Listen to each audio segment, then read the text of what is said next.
पश्चिम Bengal BJP को मिला नया कप्तान। पश्चिम बंगाल की सियासत में एक बड़ा बदलाव। बीजेपी की कमान अब नए हाथों में। श्रमिक भट्टाचार्य बनने जा रहे हैं पश्चिम बंगाल बीजेपी के नए प्रदेश अध्यक्ष। आधिकारिक घोषणा कल की जाएगी, लेकिन पार्टी के भीतर उत्साह अभी से जोरों पर है। श्रमिक भट्टाचार्य एक ऐसा नाम जो संगठन, संघर्ष और सादगी का पात्र हैं। पूर्व में पार्टी के प्रवक्ता रह चुके श्रमिक जमीनी राजनीति और रणनीति दोनों में माहिर माने जाते हैं। उनकी नियुक्ति की खबर से पुराने और समर्पित कार्यकर्ताओं के बीच जबरदस्त उत्साह है। कई नेताओं का मानना है कि यह निर्णय पार्टी को फिर से मजबूत जमीन पर खड़ा करने में मदद करेगा। कार्यकर्ताओं के चेहरे पटाखे, मिठाइयां, अब सबकी निगाहें टिकी है कल होने वाले औपचारिक घोषणा पर।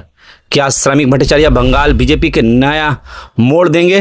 फिलहाल पार्टी में एक नया जोश, एक नई उम्मीद है। आइए देखते हैं आगे पूरी वीडियो। आपके अध्यक्ष बनने से पुराने कार्यकर्ताओं में एक तरह से खुशी की लहर देखी जा रही है, उनके लिए क्या संदेश है? तो बना नहीं, आप बन गए।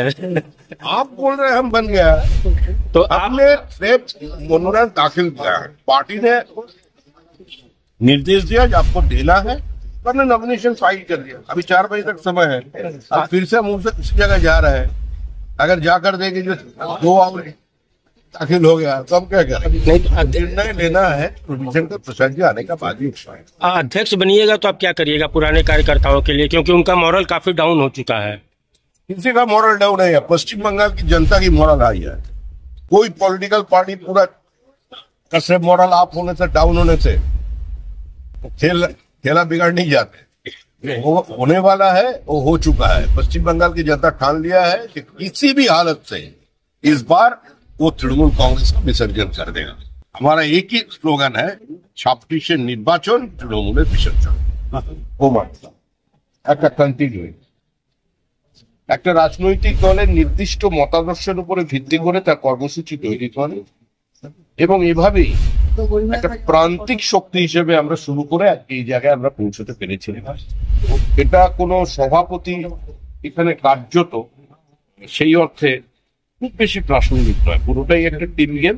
আর এবারে যে নির্বাচনটা হচ্ছে, এবারে নির্বাচনে কোনো রাজনৈতিক দলের হাতে কিন্তু নির্বাচনের বাগডোরটা নেই। মানুষ ঠিক করে নিয়েছে তারা তৃণমূলের বিসর্জন। তাই লক্ষ্য একটাই, 2026-এর নির্বাচন তৃণমূলের বিসর্জন। জগন্নাথ দেব নিজে এসে গেছেন, তিনি অত দূরের থাকতে পারেননি, তিনিও চলে এসেছেন দীঘায়। কিন্তু নিয়ে এসেছেন তো মেদিনীপুরের, তো একটা পূর্ব মেদিনীপুরের তো একটা নির্দিষ্ট ঐতিহ্য আছে।